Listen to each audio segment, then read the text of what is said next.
saying, but it sounded like "Where's Embiid at?" Where's Embiid at? That's Yeah. what. Okay. Yeah, you couldn't really tell on the TV what it sounded like. Yeah. And then he I don't know if he was getting treatment or what, but he came out and sat on the bench in the fourth quarter and they booed the shit out of him. Really? Holy Yeah. shit. Well, yeah, you know what? He wasn't out there in the beginning. They kept No, he panning over to wasn't. the sidelines, and Embiid wasn't there. Yeah. Anyway, we're live. All right. Happy Thursday happy Wednesday to everybody. Didn't have a great Tuesday, or at least I didn't, I should say. I think Prop Beaver swept the board, so maybe I should speak for myself. I didn't have a great Tuesday. I went 1-2 on the website, and in the Discord, I bet the Sixers late. Lost that one, too. So I went 1-3 in the NBA last night. I lost a couple college basketball bets, too. I did get South Carolina, but as a whole, not a good Tuesday for me. Oh, man, they're trolling Sports Center in the comments for his Central Michigan pick. Wait, Well, did Central Michigan lock? I saw they were losing. Andy, did Central Michigan? They did win? Oh, never mind. Did they come back and win? Well done, Sports Center. Prop Beaver, he swept the board yesterday. He thinks his did Modi. Oh, Modi did too? Both you guys swept. So, yeah, I'm the only one that lost money last night. So, let's start it up. There's 10 games tonight, but honestly, like some of these games, really not loving my position in some of them. All right, we'll start with Pistons on the road in Cleveland. Line's now 12.5. Total's at 231. So I'll put mine up because you guys know last night on YouTube I said Cleveland or pass, and I guess that's like kind of, as far as picking a side, that I guess kind of still be my position there. But if you're looking to make a bet on this game, I think I would go here, just with the under at 231. Well, what Detroit's been doing defensively actually matches up pretty well with Cleveland. They've been defending the three ball at a good clip, these Pistons. Cleveland, a very three-point reliant offense. Division game, Detroit's coming to play. I would love to take Detroit plus 12.5. I would love to take the Pistons money line, take a nice little home run swing with it. But the thing is, the historic trends here, Cleveland always beats the shit out of the Pistons. I mean, this is like their little brother in the division. So I said Cleveland or pass last night. I'm off that. I wouldn't lay the 12.5 with Cleveland, but I wouldn't bet Detroit either. If you're looking to place a bet in this game and you're asking for my opinion, I would say go under, but I don't like it either way. What about you folks? Yeah, definitely don't love this one. Pretty hard to get a gauge on a game when you don't know whether Jarrett Allen or Darius Garland will be playing in it. Well, Jarrett Allen is playing. Wait, hold on. No, he got added as late questionable. I didn't know that either. Yeah, Pretty important if you're betting it under. Yeah. Oh, yeah. You see, that's how much I didn't like this game. Didn't even know that. Yeah. So what I would lean here is I would lean Bogdanovich under points. He's under his last 5 or 6 against Cleveland, has really struggled against his team, averaging 11.8 points per game, 32.9 field goal percentage. On top of that, he's less potent on the road. 6-4 to the under on the road this season with a 44 field goal percentage, 4-11 to the under at home with a 49 field goal percentage. So a significant drop in efficiency. Doing some line reading, his 3-point made under at 2.5 is used to -142 on FanDuel after going over his last 6 to 8 games. He's 8-3 to his points under with 2 or less 3 points made, averaging 15.5. I'm going to wait and see what the lineups are for this one. I've not officially locked this in yet because last game, Cade was supposed to play. He was a late scratch. Now, that was a back-to-back, so I didn't think he was going to play fresh off an injury. But you never know with the injuries in this league. They are crazy, so would hopefully prefer him to play. And quite frankly, I would actually prefer Darius Garland not play, keep Isaac Okoro on the court, a great defender, and that would help with an under here. So waiting for the lineup there. That would probably help with my under as well if you're betting that. Sports Center coming in with another hammerlock. His hit yesterday with Central Michigan. He says Richmond is his hammerlock. If you want to tail Sports Center, he's always giving out good picks in the comments. Matt Modi, anything here? Yeah, this is a lean. I didn't actually bet it myself. I mean, when I looked at it, I was able to get the Piston. They were offered at plus 13. I think, I forget the book that was, what book that was at. But I wouldn't actually, I don't actually have any money on this one. It's mostly just, I feel like everybody's going to want to bet Cleveland because they're hot and they're getting their team back. But they're actually, I mean, I don't think they're actually a better team without Garland and Mobley, but they definitely played a lot better. And I think there's going to be a little bit of just growing pains trying to get them back into the offense. Like, I think their team just made sense from a regular season standpoint when it was Mitchell running the offense and then Jared Allen just cleaning up everything in the paint. It's a little bit more difficult trying to get mostly Garland initiated on offense because it's like a his turn, my turn. Their two-man game isn't great. Obviously, they need both of them if they want to make any noise in the playoffs. So my take isn't that they're worse with those two guys. I just think that they'll have growing pains in the playoffs. So I think this game, in the regular season to the playoffs. And I think Pistons have been hot. I watched your Kyle. I watched your video this morning. Like 7 of their last 8, they've covered the spread. 3 of the last 4 on the road. But the reason why I ended up staying away or making it a lean was because, as you mentioned, Cleveland beats the shit out of the Pistons. And do I really want to put my name to the Pistons covering a spread? Is what I ended up at. So this is a lean, kind of like your underplay. If I was going to take anything, I would take the Pistons, but I don't have any actual money on it. And there is a 13 open on Caesars. So if you are betting the Pistons, hopefully you have Caesars on your phone or can get the Caesars. That's where it's that 13. All right. So looks like our poll is leaning towards Cleveland there. 49% of our community said they would bet the Cavs, 33% of the Pistons. So a community's on Cleveland, but it's not an overwhelming blowout. There are people in the comments that like the Pistons. Next up, Clips at Wizards. This line's been dropping. I got some CLV on this one. If you saw the YouTube video, I gave it the Wizards at plus 12.5 last night. It's down to even 11 now. But obviously, as we know, doesn't mean shit. Closing line value gets crushed all the time. But I'll put mine up.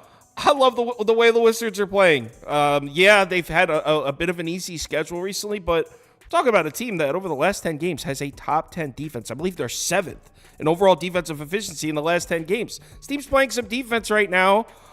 They also attack the rim a lot at a very high rate. The Clippers, without Zubats, have really struggled to protect the basket. They're going to get out and in transition and push the tempo. Another thing the Clippers struggle with. Not to mention, if you just take a step back and look at the Clippers' schedule, like the grand scheme of things, this a road game against the Eastern Conference team, not even a good one, not a national TV game, just one of the most meaningless games on the Clippers' schedule. So, yeah, I'll take the 11.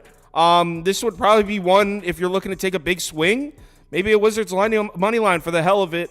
But yeah, I'm on Washington here. Give me the points. Either you guys? I'm gonna let Modai go first here because I don't want to steal his thunder. We're on the same exact prop. Oh, okay, all right. Yeah, James Harden over 9.5 assists. I've been riding James Harden, no pun intended, for weeks now. If he's been on fire since the end of December. They were horrible when they first got him, the growing pains and whatnot, but since December 29th, he's played 15 games. He's hit 10 or more assists in 10 of those 15. He's hit it in 4 of his last 5 and in 6 of 10, averaging 10.1 assists per game in that span. That's 4th most in the NBA. And now he goes up against the Wizards, who are a team that I target every single time I can for a point guard assist prop. They're absolutely the defense that you want to target. On the year, they've given up the 2nd most assists per game to opposing point guards over the past month. That is now the most assists per game to point guards. I took Harden in a tougher matchup against the Cavs. He got to 10 assists. I think that's sorry, I was looking at my notes. I didn't realize that you've been typing that. Yeah, I've been riding James Harden since December. And I'll continue to do so. I'll continue to ride him. I need to put that quote on the screen. I've been riding James Harden since December. Matt Modai. Hey, he's loyal. Robbie, you have anything? Oh, you have the same one. Yeah, I have the same exact prop in this one. I guess to add to what Matt was saying, I like the matchup for the assists because 61.5% of them go to the rim and the short mid range. That's where the Wizards are their weakest. They're a team that funnels looks away from the 3-point line to the paint and to the rim. And this is a team that over the last 10 games is allowing the 3rd most field goals made within 8 feet of the basket, despite the fact that their defense above the break against a 3-pointer has been top 5 during that span. So it's not a great matchup for Harden scoring-wise as a guy who lives above the break, and it's a great matchup for him to pass the ball. I could see this as a game where he's super passive as well, especially if Paul George play. He may shoot the ball 5 times, but he'll rack up like 15 assists. He's hit 14 plus. No, he's hit 10 plus assists against the Wizards in 4 straight, including 13 and 17 in his last 2 trips to Washington. He's cashed his last 10 of 15 games. I think we were getting a bit of a discount this morning. We both of us got a minus 105. I think we got a bit of a discount due to the fact that this is a road game and he's not quite as efficient converting those assists on the road.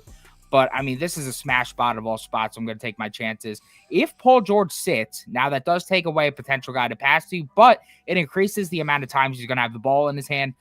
In 2 games without Paul George this year, he's at 15 and 11 assists on 19 and 16 potentials. So should have a ton of success getting assists in this one. I see Plumlee and Tice having a big game. Bob is asking in the comments if you guys are both would agree with me that Washington plus 11 would be the side. Yeah, based on the matchup, I think that this is advantageous. I think they do keep it close. That's why I was willing to go ahead and pull the trigger on that. But from my perspective too, though, if the Clippers do blow them out, why is it going to happen? It's because Harden's probably diming them up. So, yeah. Someone asked Matt if Harden's beard tickles. The comments were on fire. I was reading every single one. I was trying not to look at them because I kept laughing. Bulls at Hornets. So our poll agrees, by the way. Wizards won that poll. So it was close, 43%, 38%, but a lot of people out there betting the Wizards here. That's probably why the line has dropped from 12.5 last night to 11. So market likes Washington. Bulls on the road in Charlotte here. Bulls -5, or it's 5.5 now, I think. So I'm going to put the poll 5.5. It is 5.5, right? When I was recording the video last night, this line opened up at 2.5. That's almost a testament to how pitiful Chicago's performance was last night. I mean, I didn't really watch much of the first half, but I had it on in the second half, and they were just getting outplayed in every facet of the game by the Raptors with no Jakob Poeltl, no Emmanuel Quickley, no R.J. Barrett, and this is a Raptors team that was 1-9 in their previous 10. This is not a Raptors team that was playing good basketball, and the Bulls just got blown out on their home court. That being said, gun to my head, if you said, Kyle, you got to bet this game, I'd go right back to the Bulls, as disgusting as it is. I'm not going to let one game. If you look at the Bulls' recent production over the last 3 weeks, last night looks like the outlier. They've been playing good basketball. They've been covering the number a lot. They've been getting to the rim. They've been making their shots at a high clip. They've been playing defense. They've even been playing good defense down low, which is not usually their forte. And the Hornets are, I mean, Proppy, aren't the Hornets 2-12 against the spread in their last 14 or something crazy? They've lost their last 23 of 26 games. Oh my God. So yeah, they're hot right now. This is not on the ticket. Didn't bet this. But if you said, Kyle, make a bet on this game right now, I would go Bulls -5. Maybe these guys have a prop, I can tell. Really don't. I'm not going to bet the Bulls after what happened last night. Yeah, so as far as a side goes, I mean, yeah, I'll be taking the Bulls. Have you seen the Charlotte Hornets play basketball lately? I mean, Jesus Christ, this team is downright pathetic these days. It doesn't matter that the Bulls are on a back-to-back. It doesn't matter that they're on the road where they're worse. I would happily lay the points with the Bulls against Charlotte here. But I do have a prop for this one. It is contingent, though. I would need LaMelo Ball to sit. So if LaMelo Ball sits, I like Miles Bridges over 4.5 assists in this game. You get that at +126 on FanDuel. Over his last 8 of 11 games without LaMelo, averaging 4-point assists per game. That includes 5 his last time out against the Bulls, where he had 5 assists on 8 potentials. And that was despite Terry Rozier playing in that game and having an insane 19 potential assists in that one. So lots of potential assists to be opened up without Rozier and potentially without LaMelo. His last 2 games without both Rozier and LaMelo, he's had 6 and 5 assists on 8.5 potentials, 6 adjusted assists per game.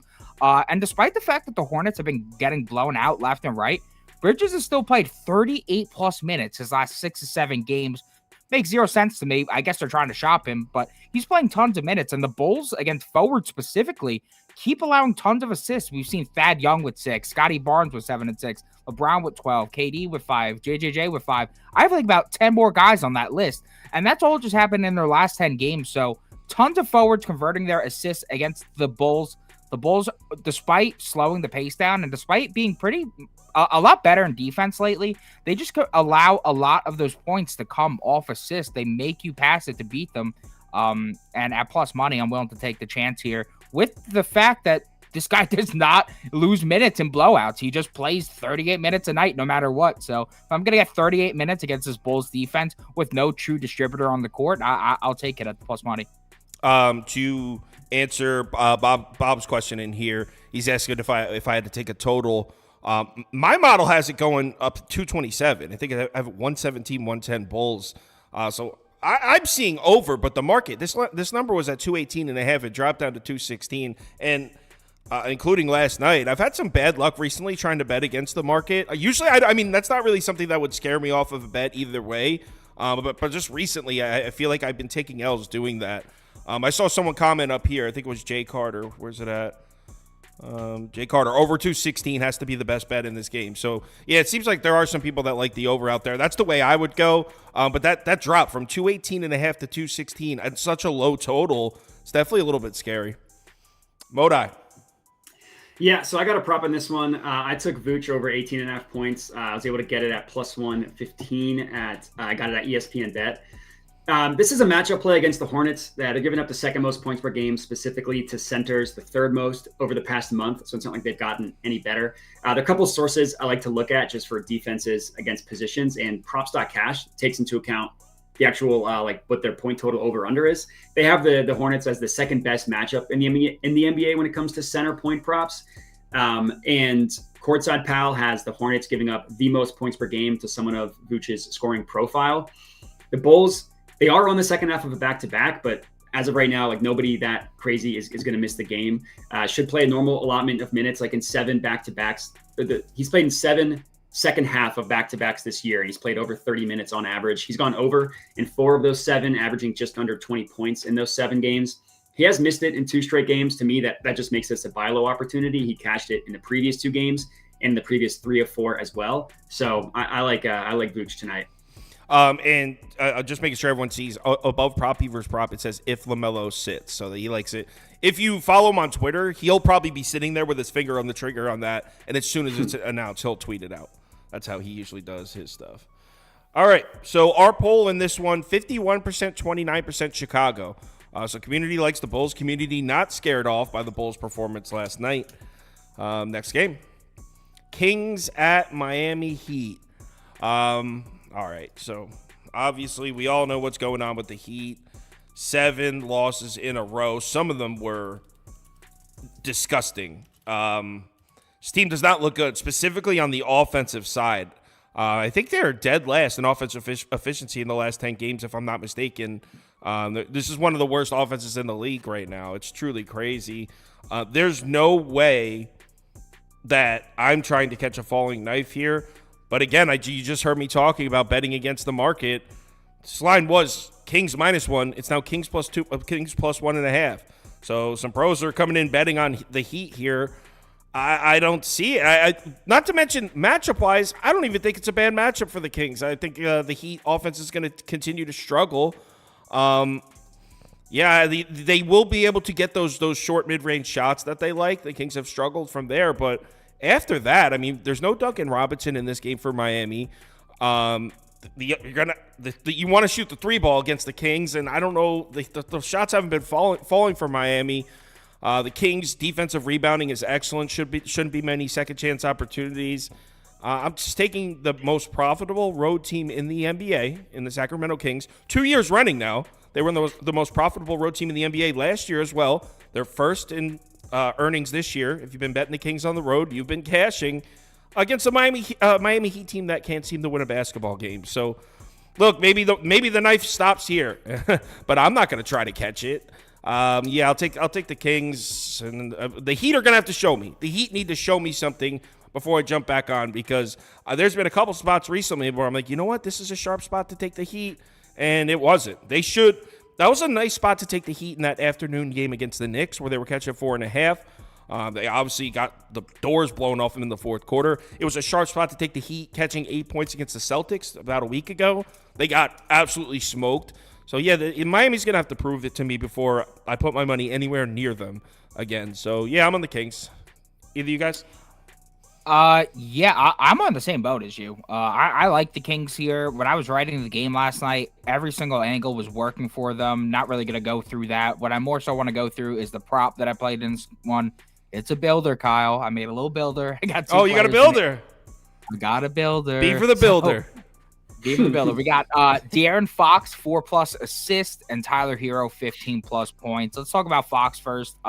Heater on a 7-game losing streak, and Spo's defensive philosophy is to take the number one option away. I think they're going to be hell-bent on forcing the ball out of his hands and making others beat them.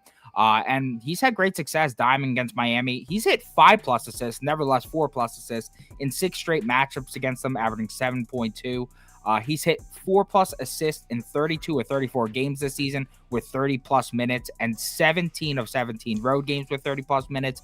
Miami's a team that funnels looks to the perimeter, and 46% of his assists come out there. And high usage ball handlers just keep cashing against Miami. Recently, we've seen Book with 7, Beal with 7, Brunson with 8, Murray with 11, IQ with 9, Bridges with 6, Rozier with 7. So the high usage guys, they're hitting the mark against Miami. I think that continues, especially with the game total at 231.5 and continuing to climb. As far as Hero goes, we're getting the Terry Rozier discount, but I think it's unjustified because he shot the ball 14+ times, all 4 games with him, averaging 16 field goal attempts with 14+ field goal attempts this season. He's 24-2 to the line, 70-9 since 2022. And his last 3 with Rozier, he shot the ball 10, 11, and 12 times from 3-point land. With just 9+ 3-point attempts, he's 14-1 this season, 39-3 since 2022. And guess what? The Kings have been arguably the worst defense in the league against the 3-ball their last 10 games, allowing the second most field goals from above the break. He's cashed 20+ points in 5 straight against Sacramento. I like both their lines straight up today. So I just did a little alt builder, and I like the value even with the juice we're drinking. Beaver the builder. Beaver the builder. Moda, do you do builders? No, not really. Yeah, exactly. Me neither. I would never. Yeah, I like to do almost the opposite instead of doing watered down. One second. You would never. You are the motherfucker during the MLB live shows that would go, all right, so I'm going to take Oakland plus 3.5, and then I'm going to take the total value. under 13.5. That's just isolating some value. It's not like you built a parlay. All right. Go ahead, Matt. Yeah, so for this one, I took Sabonis under 18.5 points. I got it at minus 120. It looks like you could actually get it for better odds now. I think at minus 110, so I CLVL there. I still like it. I mean, I think it's a great fade matchup for Sabonis against the Heat. I mean, the Heat I've talked about, I forget if it's on your live stream or just my own channel, but they do a really good job at guarding centers that really can't shoot. They just do not give up. They do not give up a lot of points inside, and they don't give up a lot of points to centers, like the second fewest points per game to centers. 9 of the last 12 centers against the Heat have gone under their point total over under. That includes guys like Porzingis on an over under of like 19.5 or 20.5 who scored 19, or also guys that have an over under of like 3.5. Porzingis can also shoot though. Exactly. That's the point. Like centers who can shoot are the only ones that can hurt the Heat. Like since January 10th, only 3 centers have gotten 19 or more points. All of them are guys who can shoot. Chet, Porzingis, and I forget who the third one is. And it's like a really tough matchup according to Courtside Pal as well. Like second fewest points to someone of his shooting profile, fewest points per game to someone of his scoring profile. Sabonis has hit this in 6 of 10, but only 1 of 4. But I do like that he hit it in his most recent game, so I can kind of fade those recent results a little bit. This is one of my favorite plays on the board, to be honest. Like I thought this was a smash spot to take the under for Sabonis. I was kind of surprised that the odds moved against me, but I'm not scared off of it. Yeah, and the Heat defense have done a complete 180 because in the early in the season they were struggling to protect the basket, but the last month and a half they've been one of the best interior defenses in the NBA, and all of a sudden they can't guard the perimeter. It's just that defense did a complete flip. So yeah, I mean that makes sense as far as the charts that I use. Our polls on the Kings, as you would expect. I mean, no question that the sharp move is to take the Heat here, but the sharp move's been to take the Heat in 3 of the last 4 Heat games, and they still lose 60%, 29% in favor of Sacramento. Next. I don't know if it's that sharp. I feel like people are like, yo, Spoelstra, what is he going to lose 8 straight games? It's like playing roulette, and it keeps landing on black. Like, they're like, oh, well, it has to go on red this time, right? Well, it's when I say sharp move, it's more like you got a team that's lost 7 in a row, and the line's gone from Kings +1 to Kings +1.5. That makes sense. Okay. All right, Magic at Spurs. This line's at 5.5 now. Spurs. Oh no, Magic minus 5.5, not plus. Spurs plus 5.5. Totals at 226. Under 226. All right, Prop Beaver, why don't you go first? This is really the only game where I just don't have anything. The play that I was considering betting was Franz Wagner over assists, but I got beat to the punch. A lot of other cappers already on that, and the line is juiced to all hell. So don't really have anything in this game.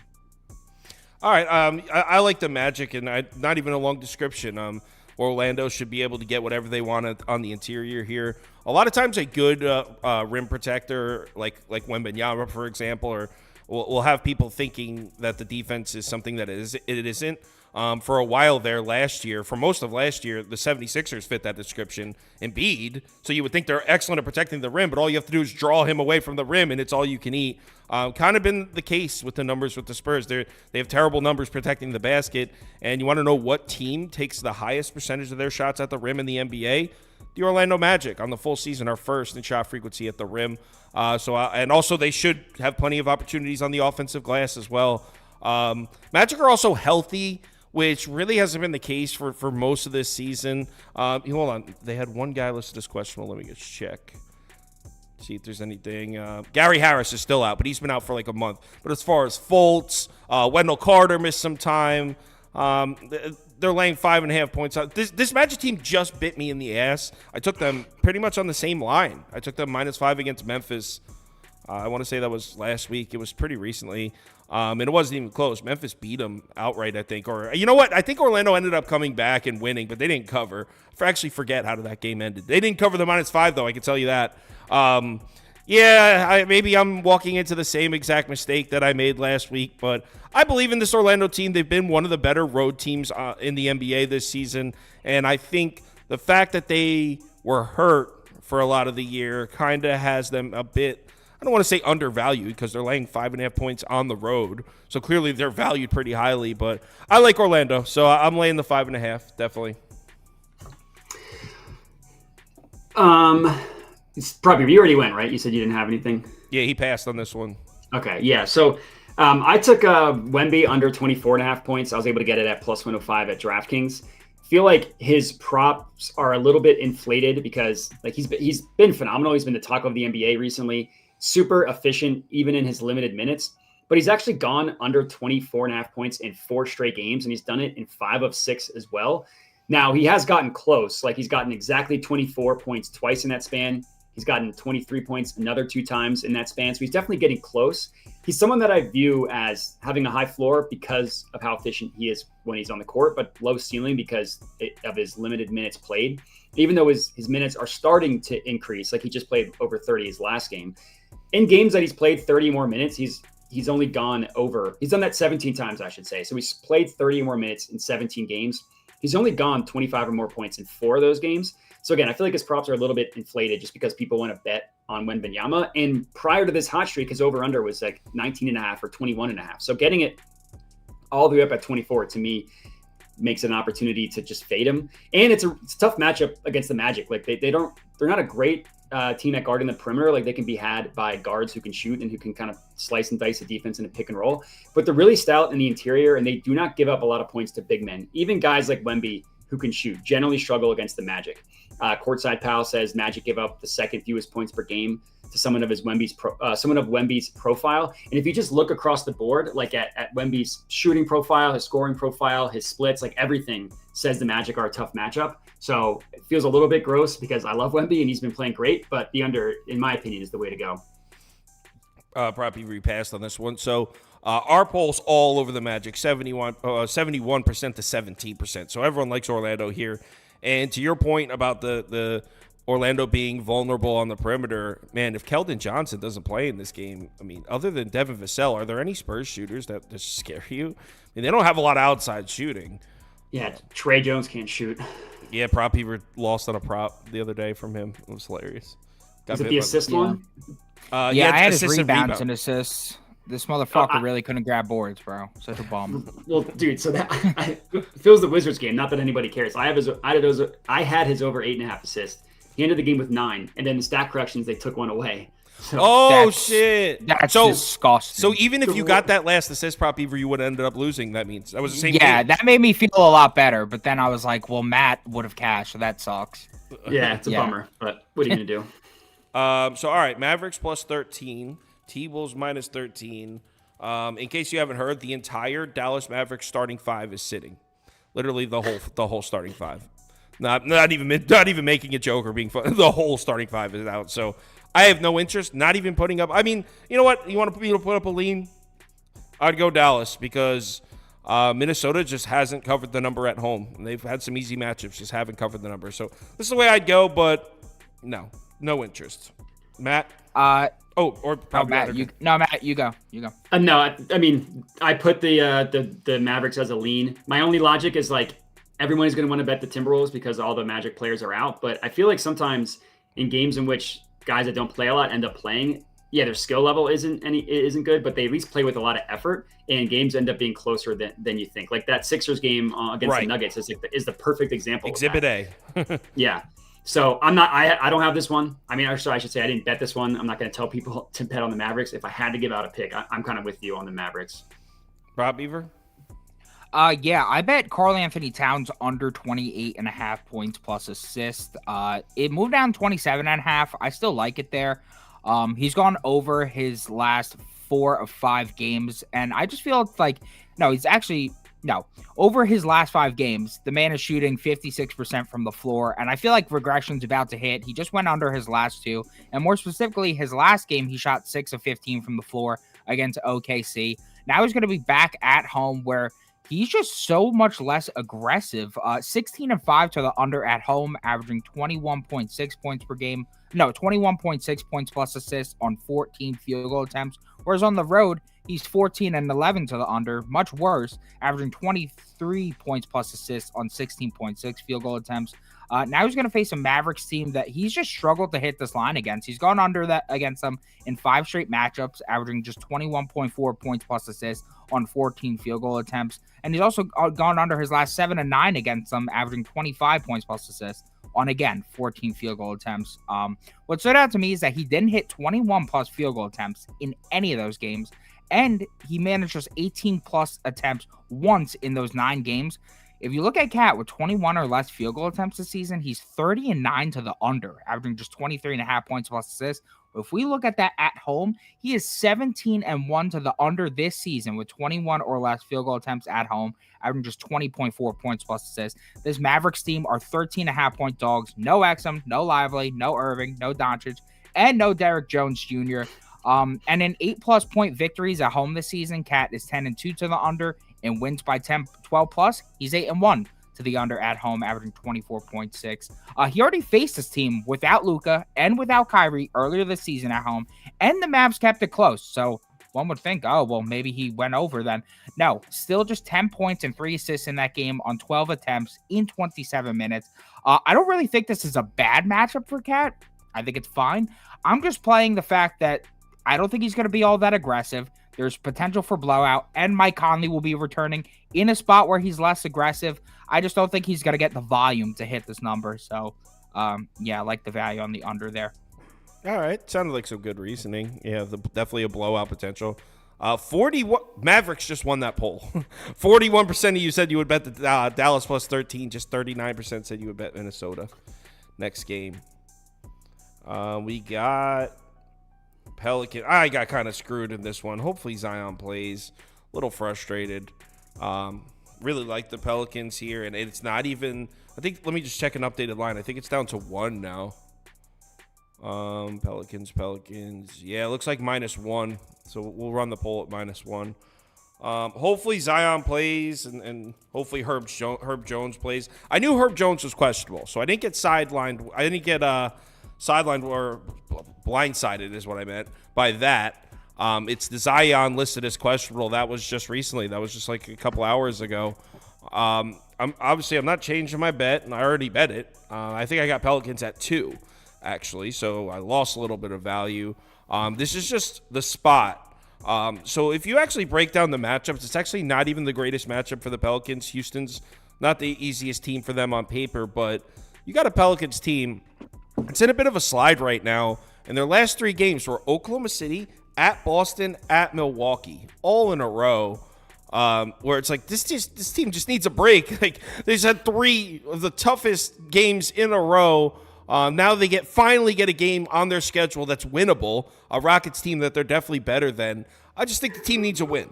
That's why I like the Pelicans there. I just think this team, which I think is a very good team, needs a win. And I don't think this Rockets team is very good. I know that they have a good record at home.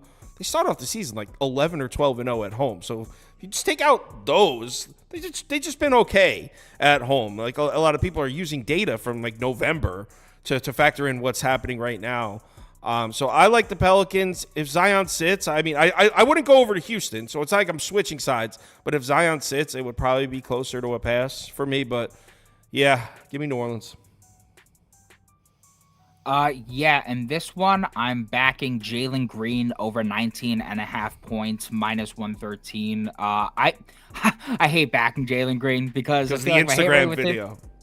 No, not because of the Instagram video, bro. I don't give a shit about that.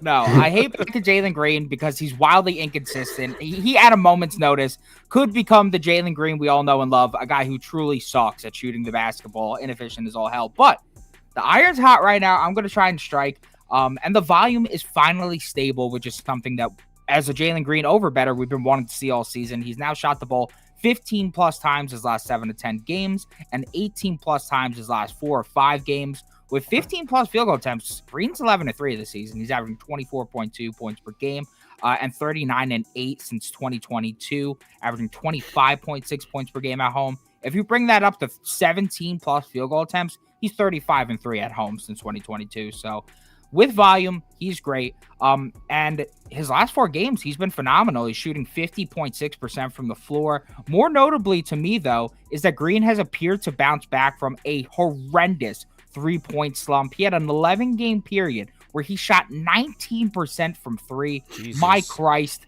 But his last 2 games, 8-19 from 3, 42%. He's back. And he's back. If he could carry that momentum into this one, we're in business because the Pels defense against the 3 lately has suddenly been horrendous. Last 10 games, 29th in above the break 3-point frequency, 24th in efficiency, and Jalen Green to hit 2+ 3-pointers made is just a minus 330 on FanDuel.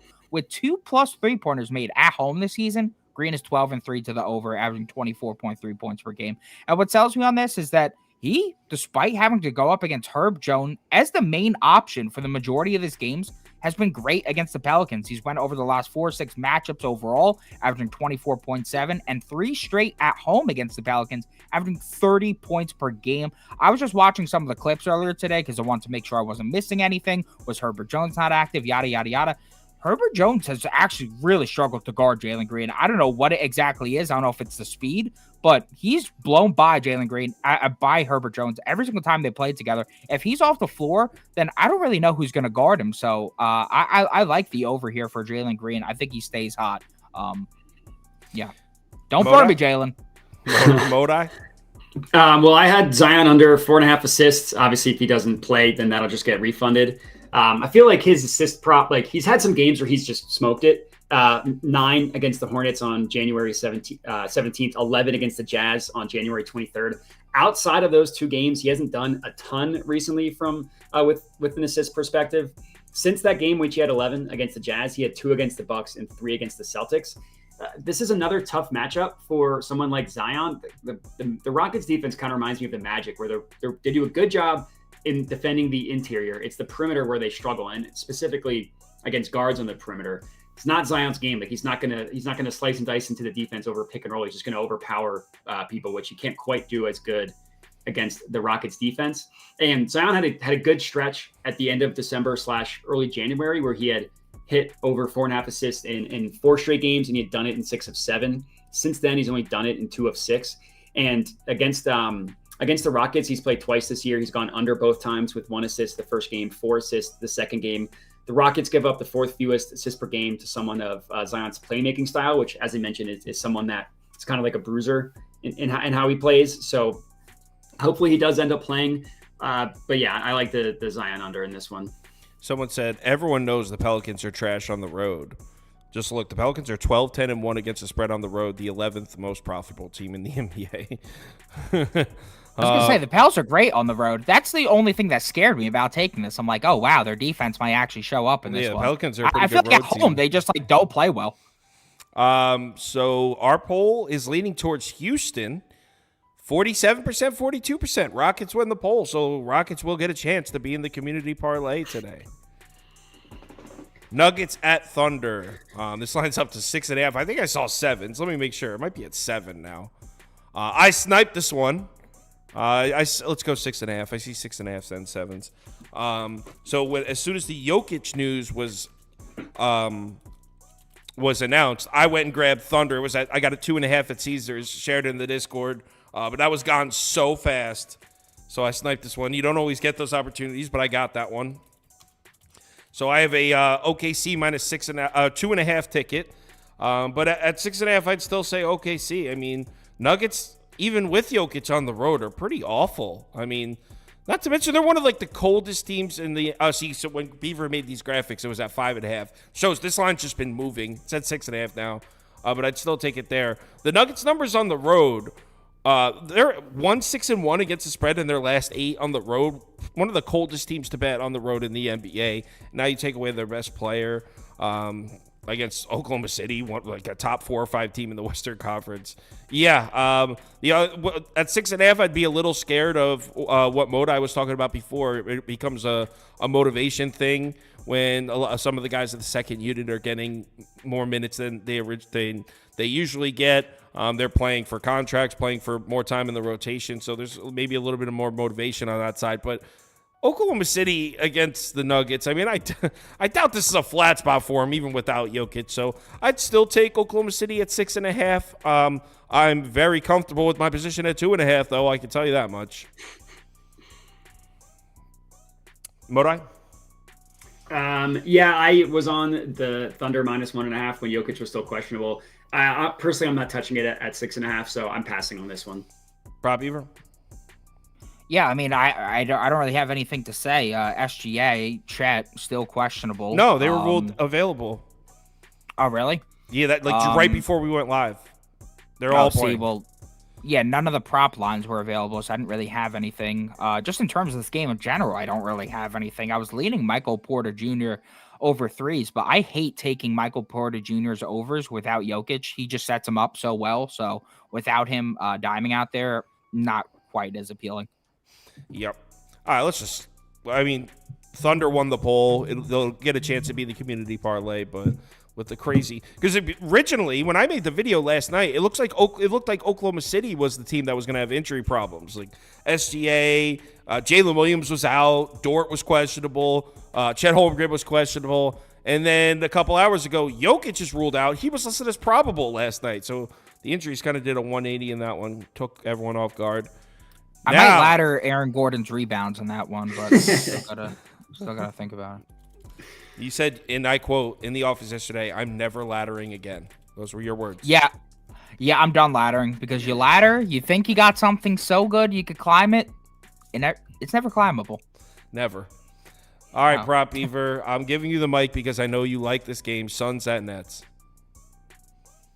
Brooklyn, stand up! No, so he said like in all caps here in the Discord, "I love the Nets here."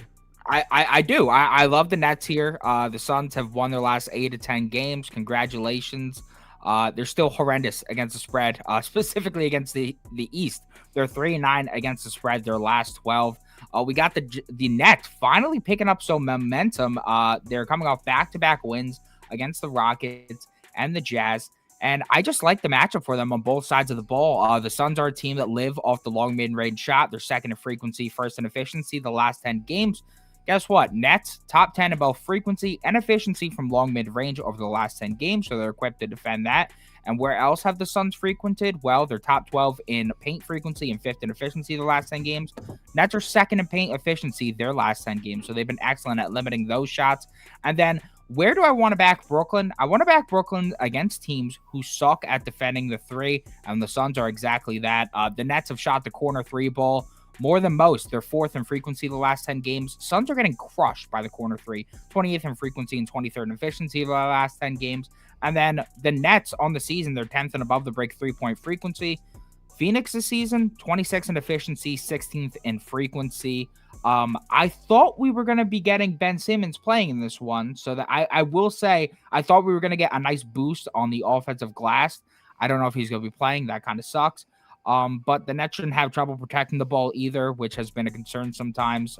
They've been more aggressive at taking away the ball lately. We've seen them go from 27th to 13th to 3rd in defensive turnover rate throughout the season, going from season last 10 to 3rd. That's been a major issue for Phoenix. So I think they're setting the line this way for a reason. I saw a boost on DK, Kevin Durant, 15 plus points, and Suns win. I cannot see Kevin Durant scoring less than 15 plus points tonight. So I think if they do have an angle on that boost, it's for the Suns to lose the ball game. So I'm going to be taking the Nets +3, and I feel pretty good about it. I think the Nets are going to start turning the tide here.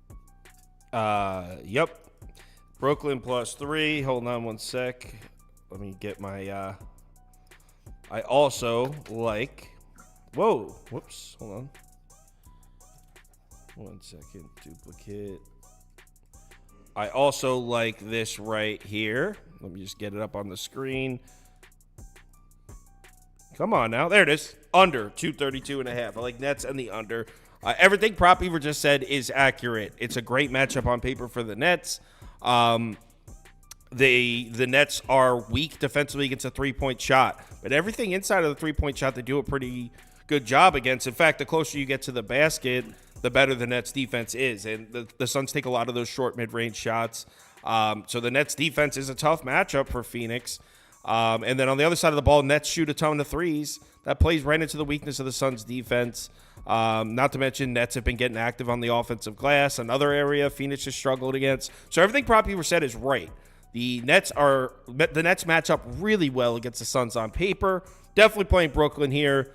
That being said, I'm a little worried about the Durant returning to Brooklyn angle. I don't want to say like a spiteful guy because it sounds negative, but he's the type of guy that cares about shit like that. And I don't like, I can't picture him getting shown up in this game.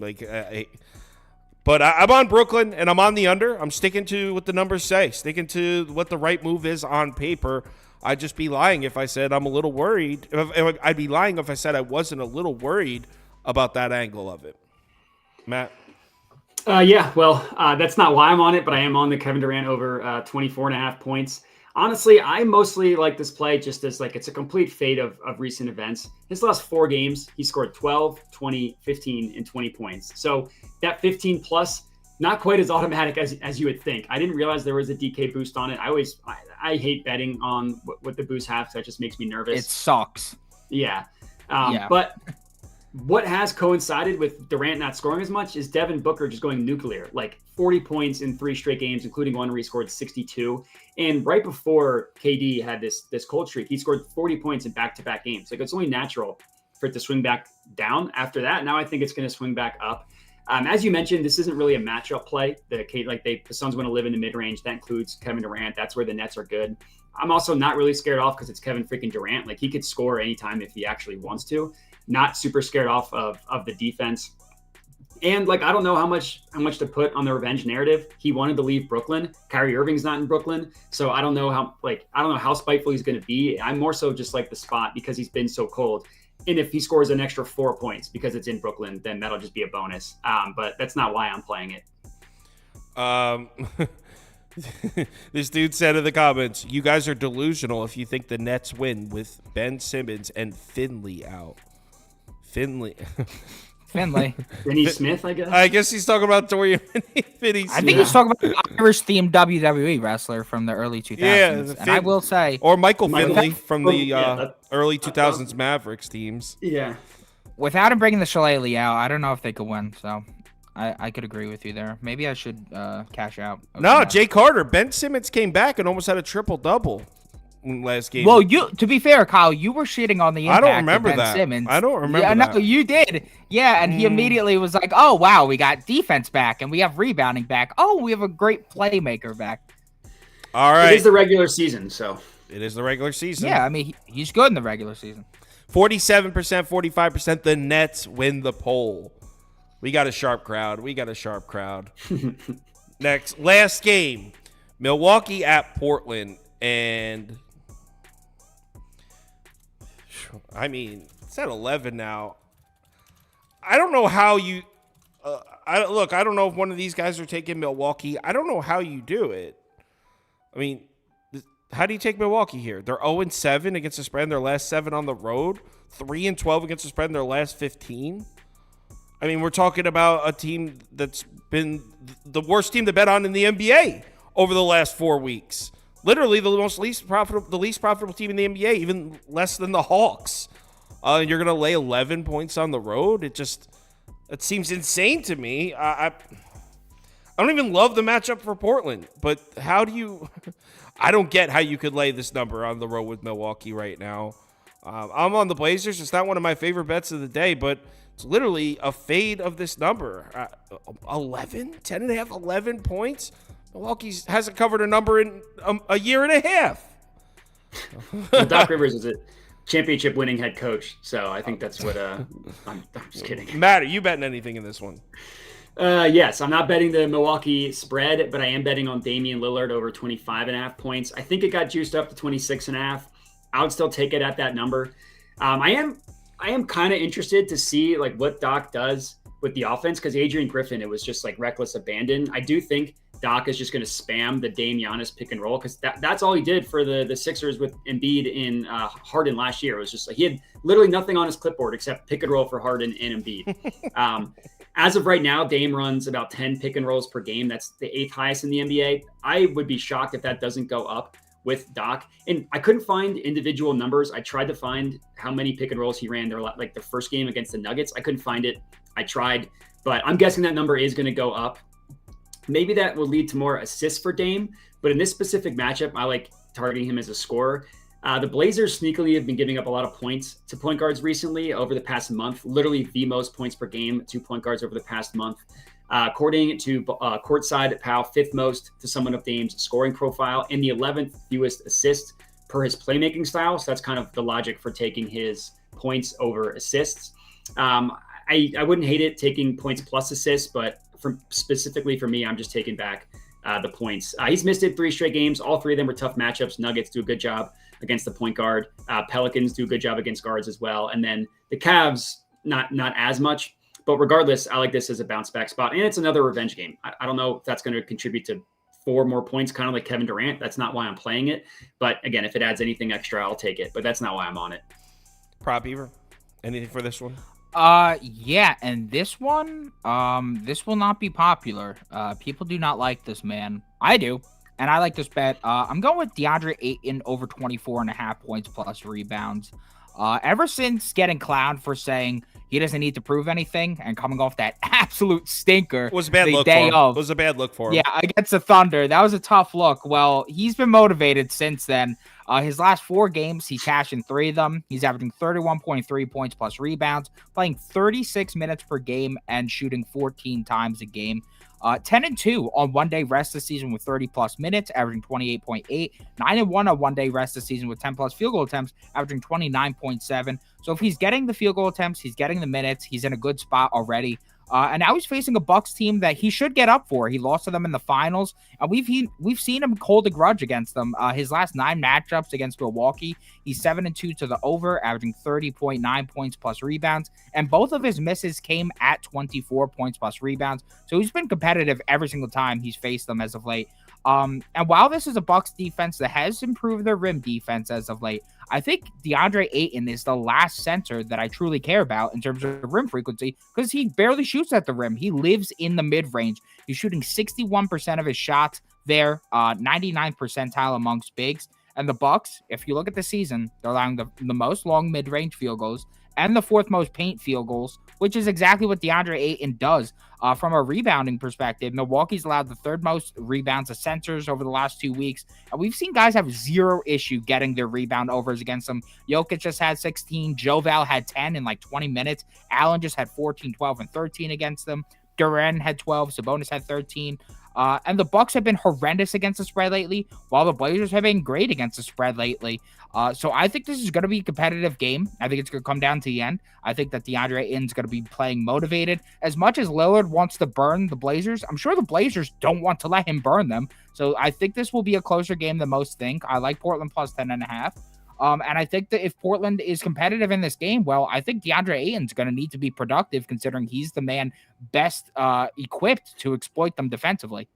That sounds crazy, but I think he does. He has a good shot to exploit them. And everybody's on Brogdon today. Brogdon's points line is sus as hell today. Everybody's on that, and everybody's on Simons. I'm going to zag. I'm going to go with DeAndre Ayton today. Ayton over points and rebounds, and the Blazers dominate the poll. 55%, 27%. So everyone in the community, we're a Blazers community today. I have an underdog fantasy. It's right here. I built this myself. Daniel Gafford, one of Prop Ever's favorite players, higher than 20.5 PRAs. Donovan Mitchell lower than 28.5 points. Pistons are playing clamp defense on the perimeter.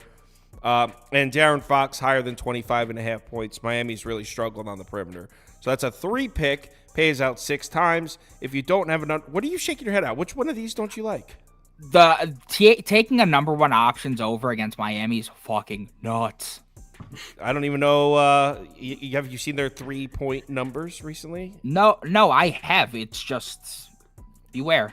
I like the Gafford one, but beware. Okay, so I'll screenshot this and we'll come back to this. Yeah, if you don't have an Underdog Fantasy account, it's available in any state highlighted in this map. So if you're in one of the states highlighted in yellow, head over to the website or download the app. When you make your Underdog Fantasy account, make sure you use the promo code BET, B-E-T. That'll get you a $100 deposit bonus match. So you deposit $100, they will give you a free $100 to play with. Can we talk Community Parlay?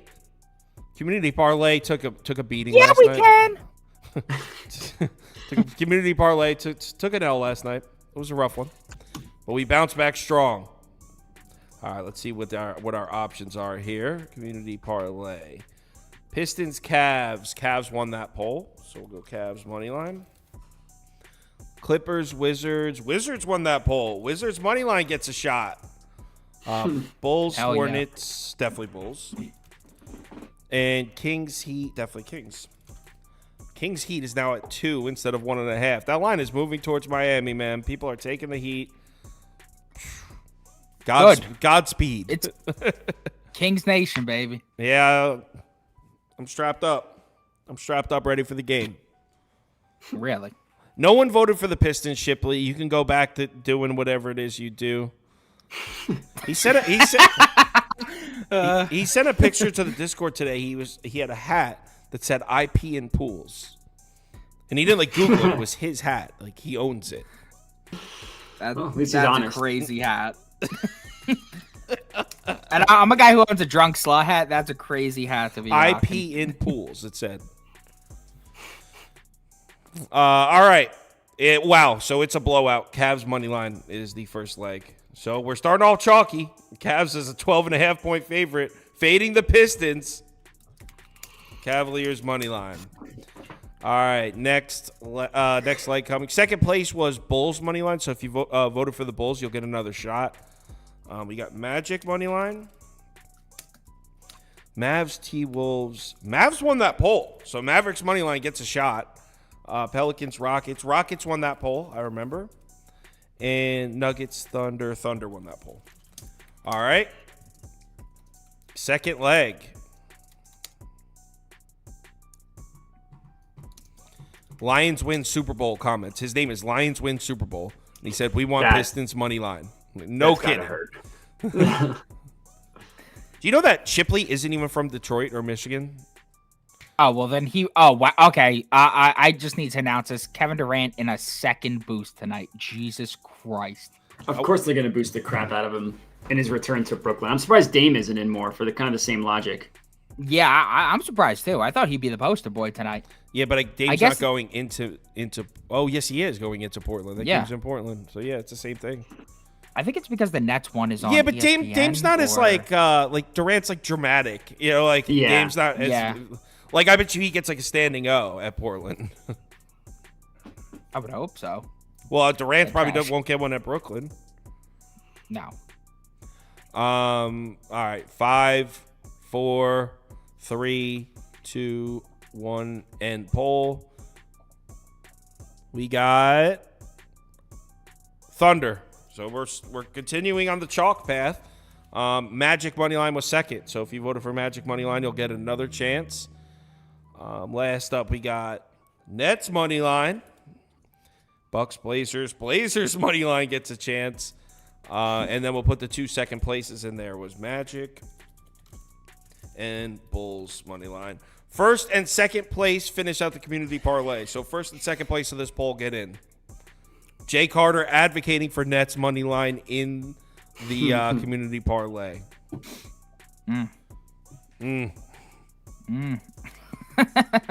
Someone said that Durant most definitely will get booed. I don't know about booed, but like he just won't. I think he probably. I mean, he didn't do shit for Brooklyn, to be fair. Yeah, What, but he like bring him what, to a I feel like playoff he game? wasn't. I feel like Kyrie was the one that broke that up, and Durant was just kind of like, I don't know. Or was Kyrie the scapegoat? And Harden too. Bro, Harden he bounced. was going crazy. Kyrie, he was on like. Harden was the real cancer guy. Well, they Harden piece first, and then Kyrie was like doing, he was on his Kanye thing. And I don't like out of that big three. I don't think Durant was the one that was at fault there. I feel like Durant would have been down to ride it out if the other two guys were. And he's the only one that signed. With the Nets. Yeah, Nobody else did. I'm not saying like he wasn't to blame at all. It's just I wouldn't have pointed the finger at him. Wow, this one's gonna be really chalky. It's looking like Magic and Bulls. This is gonna be a real chalky parlay here. I'll give it another 5 seconds. Keep it up, guys. 5, 4, 3, 2, 1, and poll. Magic and Bulls. Wow. Plus 238. Ew, dude. Ew. That's stinky. This That's is stinky. disgusting. A 4-leg parlay. Cavs money line, Thunder money line, Magic money line, Bulls money line, plus 238. Wow, that's chalky. That's gross. But all right, Plus community, you asked for it. We got it. Community parlay, plus 238. Giving the community what they want. Hopefully it hits. So anyway, thanks everyone for watching. We'll be back tomorrow at 4 p.m. Probably do a mix of college basketball and NBA because I think there's only 4 NBA games on tomorrow night. So let's have ourselves a good Wednesday night. I need a bounce back. These guys had great Tuesdays. I didn't, so I need a bounce back Wednesday. Everyone, remember to bet responsibly, and we will talk to you soon.